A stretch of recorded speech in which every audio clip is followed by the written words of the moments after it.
Member for Epping. Speaker, I have been the member for Epping for almost 1 year. In that time, it has been my great privilege to get to know many of the community groups across my electorate. From Rotary to sporting groups to P&Cs and church groups, there is a strong fabric of participation across my electorate. Yet, it is evident that all these groups face the challenge of attracting a broad and sustainable membership, particularly among young people and young professionals. I get it. My own household has 2 jobs and 2 children under 5. This is a common pattern among my electorate. I know that for households like mine, it is difficult to find the time to stack the dishwasher, let alone time to get involved in a community group. When we talk about the social contract, there is often focus on making sure that young people have the opportunity to be homeowners, as it should be. We know that home ownership allows young people to put down roots in their community. But it is the shape and depth of those roots that should also be our focus. Once in a community, home ownership is not enough. Participation in our community is essential. It helps people form connections outside of their immediate family and workplace. These social connections help improve mental health, boost psychological well-being, self-esteem, happiness, and life satisfaction, while reducing the symptoms of depression and anxiety and even lowering suicide risk. So what is the role of government in this conversation? We should not expect government to create community.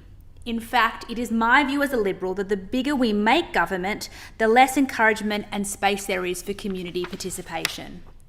Big government is antithetical to community. The more we ask and expect government to do, the less space for community and local organisations to play their role in our community.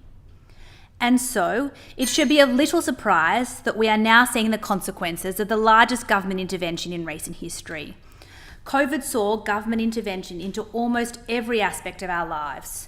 We were told where we could go and who we could see or not see. We were asked to sign into shops and to give over information at almost every interaction we had. Children were told they could not go to school. New mums, like me, were told we could not get together with our mother's group.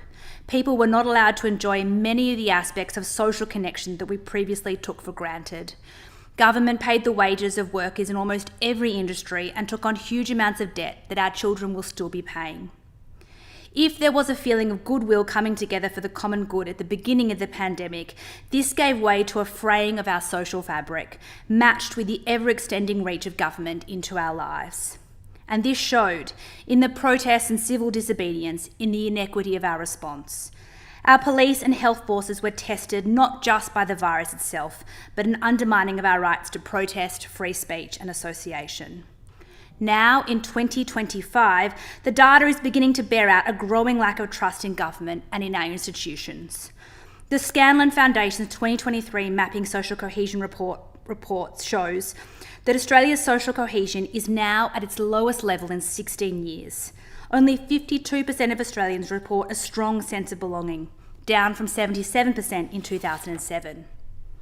This lack of trust is playing out in some predictable ways, like the growing sovereign citizen movement.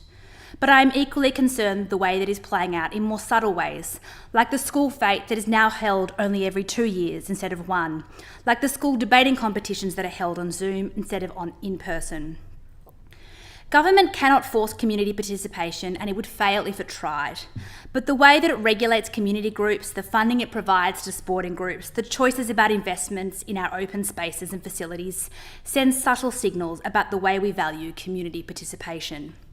When this government cut active kids vouchers, it seemed more like political point scoring and getting rid of an initiative that they had not come up with. Yet these active kid vouchers and creative kid vouchers allowed children to participate in sports and activities for the very first time.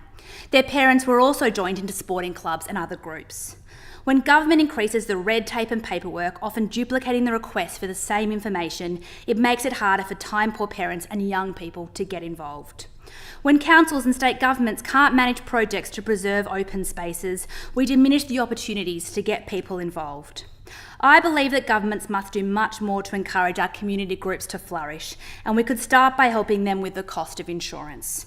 We shouldn't make the cost of starting a community group prohibitive, and I believe that there is room for the government to look into the underwriting of the insurance of community groups. Thank you.